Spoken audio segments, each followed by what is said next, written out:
Thank you.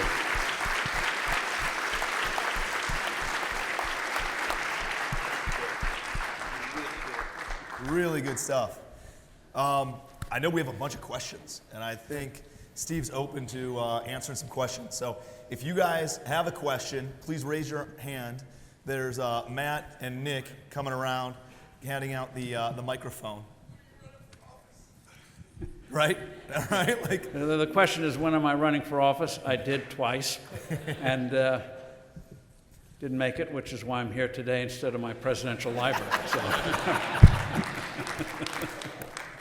Thank you for all your knowledge. I got a question. What's the most important message or lesson you would leave us with to motivate us towards our business goals? Motivational message. That is, one, believe in what you're doing, even when there's a lot of scut work involved. Every day we know in the real world there's a lot of unglamorous stuff that you have to do. But believe in what you're doing. And also look at things with that different eye set, in terms of, is there something here that we can make different, that'll differentiate us from others.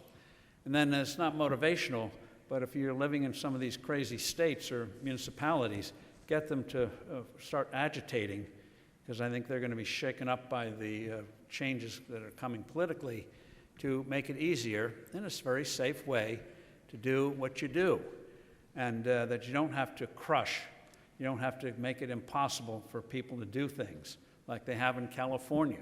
No reason why they have the expenses there, no reason why they have the fires there. That's bad land management. So the bottom line is, believe in what you do, and you'll find ways to get through it. And even if you take a hit, in this country, failure is not the end.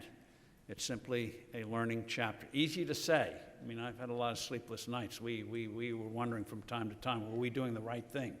So it's not for everyone, that kind of life. But if it is, and I'll just share a little story. Years ago, a guy was selling life insurance and having a hard time. It's a business with a lot of turnover, because you're calling people, or usually cold calling, about something they don't really want to discuss, their mortality. And one of his clients had a heart attack, died early, and one of the kids said at the service, the kid said, well, at least we don't have to worry about our financial future. And the guy realized, I'm selling something that is noble. Yeah, it's costly, some bad actors, but I'm doing something that is really worthwhile.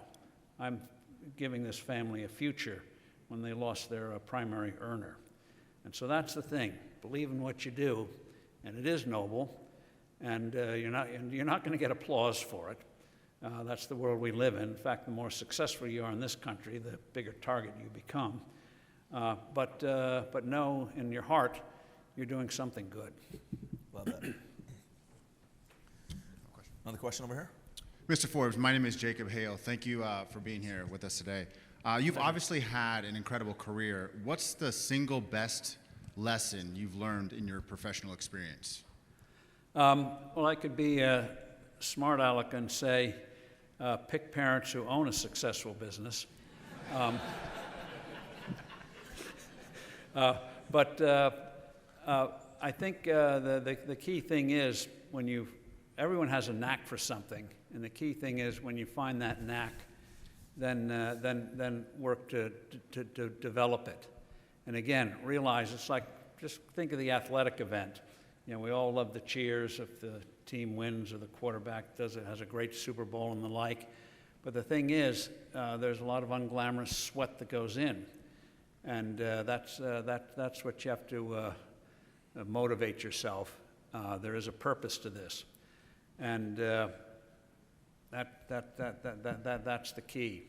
And by the way, I can't resist on football. As you know, football is, in the minds of some, still a game of brutes bumping, smashing into each other.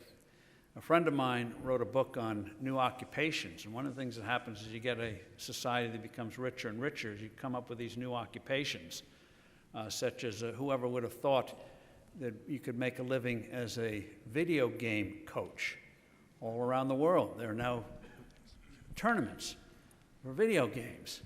Who would have thunk it? But there you have it. And so in terms of, or dog walkers, we're crying out. Whoever thought walking the dog, you see the city, 20 dogs in the lead, whoever would have thought.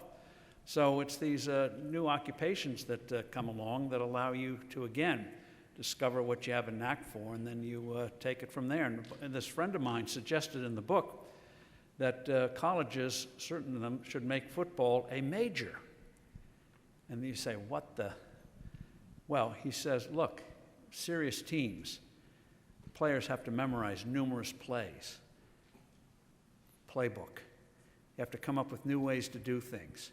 You have to relentlessly practice. And he said the discipline to have a successful football program is probably more intense than the discipline you get in a lot of the stuff they teach at colleges today. So recognize what goes into this. And that's why you have quants, and baseball and others, analytics, trying to figure these things out. So it's not just bumping into each other. There's a lot that goes into these things, which now, thanks to technology on TV, they can always point out that person should have gone there or there. And so, why not make football a major? A lot better than some of the other things they do, and or another sport where you really have to work and be disciplined at it.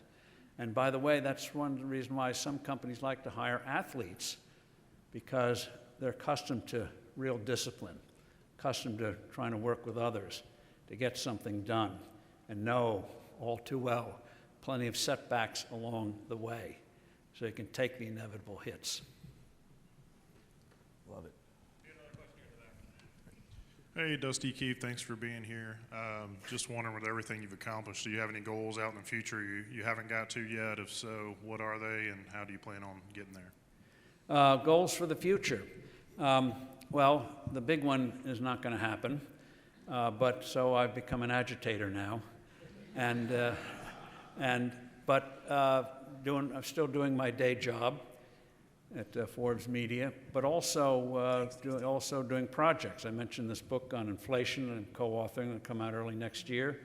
The documentary that Tim mentioned, In Money We Trust, you can find it at moneywetrust.org. It was on public television, even though it came out a couple of years ago. Sadly, it's still highly relevant today. Doing another project that'll sound strange, but at my age I can do these things, is a documentary on Calvin Coolidge, who was president in the 1920s. Historians, at least until recently, sort of dismissed him as a do-nothing, silent guy who never got anything done. Actually, it's quite the opposite. He had a formidable mind. We have an interview with a federal judge, appeals court judge, and she said Coolidge had a better understanding of the Declaration of Independence than any president other than Lincoln. You read his speeches. And we also interviewed a former governor of Massachusetts, Michael Dukakis, who ran for president as a Democrat in 1988. And governor of Massachusetts. Coolidge was governor of Massachusetts before he went to Washington. And he said he was asked years ago to do something about former governors, and he was given Coolidge, and he was shocked to discover how progressive he was, how well he worked with the immigrant communities, how he solved strikes and things like that. Nobody knew about it. Nobody knew about it. They just took the cliche. So three things we want to do with this. One is to have appreciation again for what an extraordinary decade the 20s were, so we can see that as inspiration for the 2020s. Also, that presidential greatness is not just fighting wars or things like that, but as Coolidge did, create an environment where these great things can happen. It's not glamorous, but by golly, if you create that kind of environment, glamorous and extraordinary things do happen. And also to resurrect his reputation. So it's things like that. So they never run out. I want to do a book on Churchill in the 1920s. He was Chancellor of the Exchequer, which is the equivalent of Treasury Secretary, and historians see it as one of his few failures is 5 years as Chancellor for a variety of reasons. I think that's wrong. So I plan to do, when I get the time, to do a revision of that. Why? because if you don't get the history right, it's hard to get the future right. So let's find out what actually unfolded, and so we can learn and be properly motivated, either do positive things or things that we should be on the watch out for. So, yeah, I think it was Mark Twain said, history doesn't repeat itself, but it sure rhymes. Another one. Hi, Mr. Forbes. My name is Josh Tarvel, and I'm going to start investing in cryptocurrency now. And I was wondering, what are your thoughts on cryptocurrency, and if you're currently investing in it as well? In terms of crypto, as I mentioned, crypto is a high-tech cry for help against the depredations of government. And also, as government is trying more and more to pry into our lives, that's why there's this proposal to give the IRS police powers to examine everything you buy, every account, PayPal, credit card, whatever, bank accounts, see if you're being on the up and up. That, to my mind, is tyranny. So the blockchain is one way to get a little bit of privacy, which is developing rapidly, but also the development of blockchain is going to, I think, have an extraordinary revolution in the whole financial payment system. We think it's pretty efficient today. You swipe the card and all that. But you look at the innards, it is still really in the horse and buggy stage. And I think you're going to see massive changes there. Going to be much cheaper. You know, if you get a check, for example, just one little example, if you get a check from, say, Canada, Canadian check, and you take it to the bank and try to deposit it, it takes days of signing papers and this thing and that thing. It's ridiculous. That's all going to be swept away. Now, the problem with cryptos like Bitcoin is the very thing that people love about them, their volatility, especially if it's the up volatility. And so that's not money. Money, you want stability. You would never do a mortgage in Bitcoin. Let's say you did a $250,000 mortgage in Bitcoin. You know, a year from now you could owe $25 million.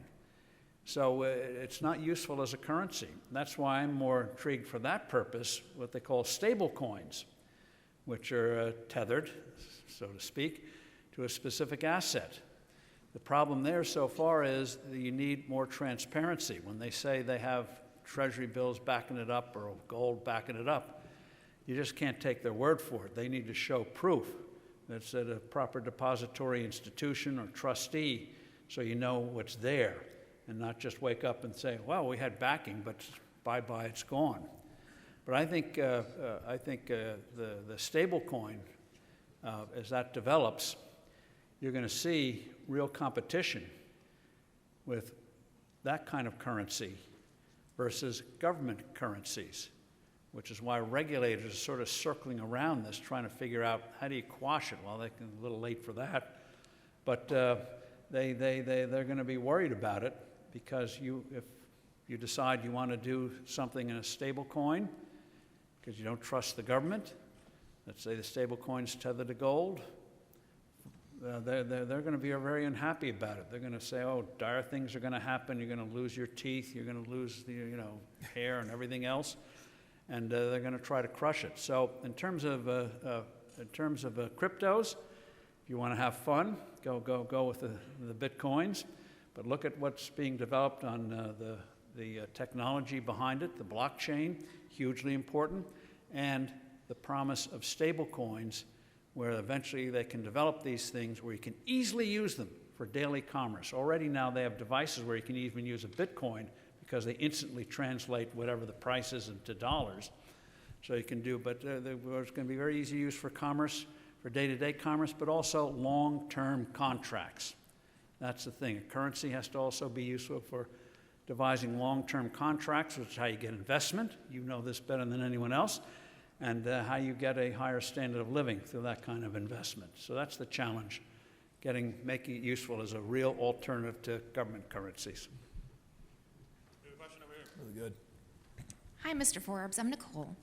I was wondering, with all that wealth, how do you raise your children to be kind, responsible, contributing members of society while also not making them feel bad because they come from money? How do you raise kids? We've been trying to for thousands of years, and they're still writing books on it, or blogs. And one of the things you have to realize, you've all experienced, is my father liked to say, you know you're a successful parent when you become an embarrassment to your children. Ponder that for a moment, especially in the teen years. 2-year-olds are always saying, no. Teenagers are always saying, you don't understand. And they're right. I don't understand. And you have to get used to that. So you have to just hammer home, even though they're going to roll their eyes, certain disciplines, like on drugs and the like. Yeah, they may go do something, but they got to know what the consequences are, and you're going to have to be a bore on that. You'll think you're fuddy-duddy, but eventually they will realize there was something there when they raise their own kids. And the other thing is values, doing chores, keeping track of their allowances, if you do that. So it's just, there's nothing glamorous about it, just like most things in life, daily scut work, hammering home certain things. And then what we did, we have 5 daughters. And yes, teen years. And if you have daughters, I know yours will be exceptions, but with a lot of daughters, you have to remember what Abraham Lincoln said in a very different context. This too shall pass. And